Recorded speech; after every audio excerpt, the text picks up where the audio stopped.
This is Professor Pete Alexander with the Winning at Business and Life podcast, where business leaders share their insights. It is 6 questions in 7 minutes because successful business leaders are busy and rarely have more time to spare. So let's get to it. Question number 1. In a few sentences, please tell me who you are and what you do. Hey, it's nice to have me. Appreciate being here. My name is Beate Chelette. I'm the growth architect, founder of the Women's Code, and I do business and leadership development because I believe that you can't do one without the other. Great businesses are run by great leaders, and unless you're a great leader, you can run a business. So that's what I do. Beat, it's great to have you on the show. Question number 2. What's the best thing about working in your industry? It is the colorful people that I meet and really hanging out with a lot of people that want to make changes to how we look at leadership. They want to bring more diversity, inclusion, equality to it. And how do we get all viewpoints heard? How do we make sure people are engaged?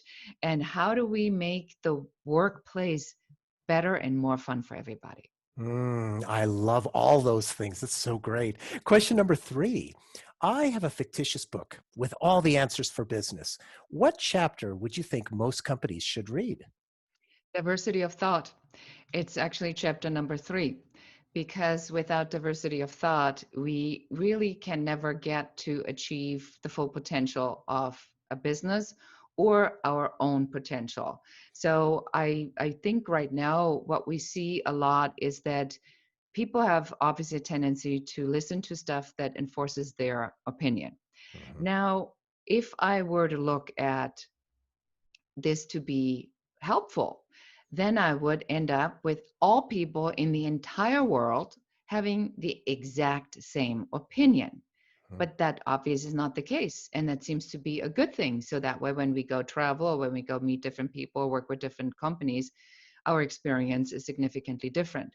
So I heard something really fabulous, Pete, and it said, curiosity is the foundation of empathy. So when we bring this curiosity to our workplace, our lives, and instead of telling people, if instead of that we would ask questions and ask ourselves, is it actually my turn to say something or should I be listening?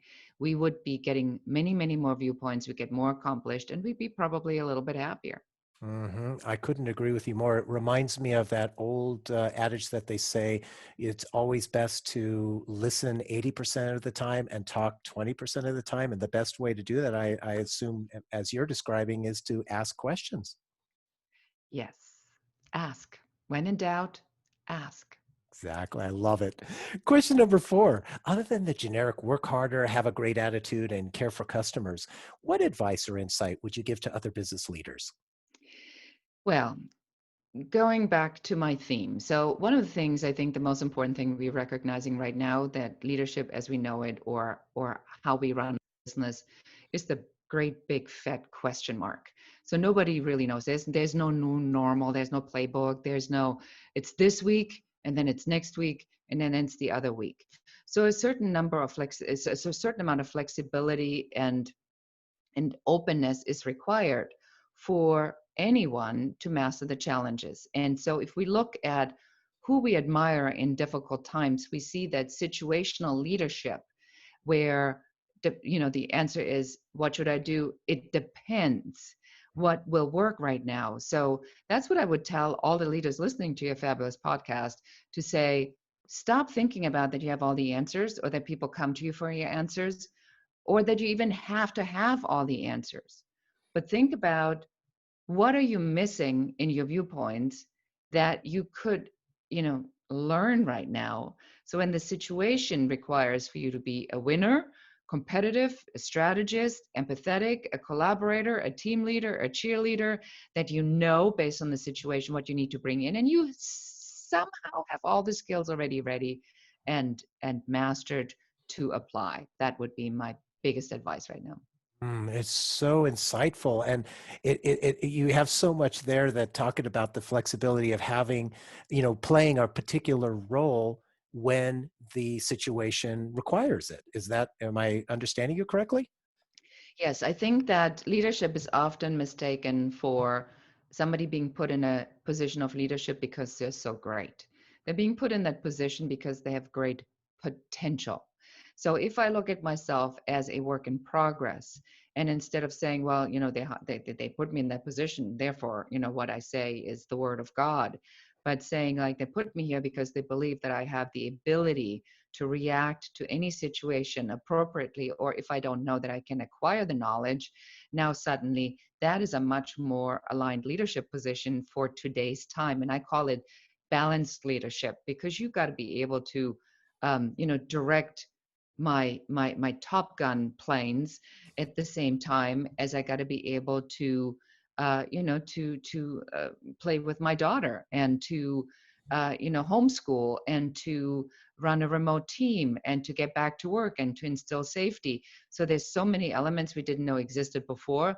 Right now, flexibility and just that sort of juggling all of it, but with grace and ease, is kind of what's called for. Very, very, very insightful. Thank you so much. Question number 5. What other business leader like yourself would you like to acknowledge and invite to be on my podcast?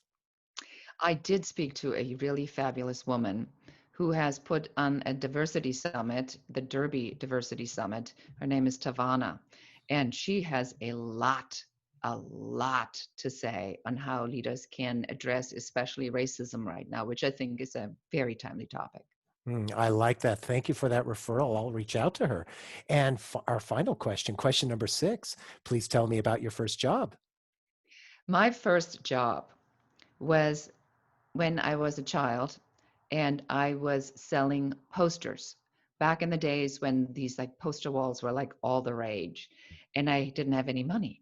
So I had to figure out how was I going to get these posters without having to pay for them. So I became the poster distributor. And not just the matter, when I sold a certain number of posters, I got some for free for myself.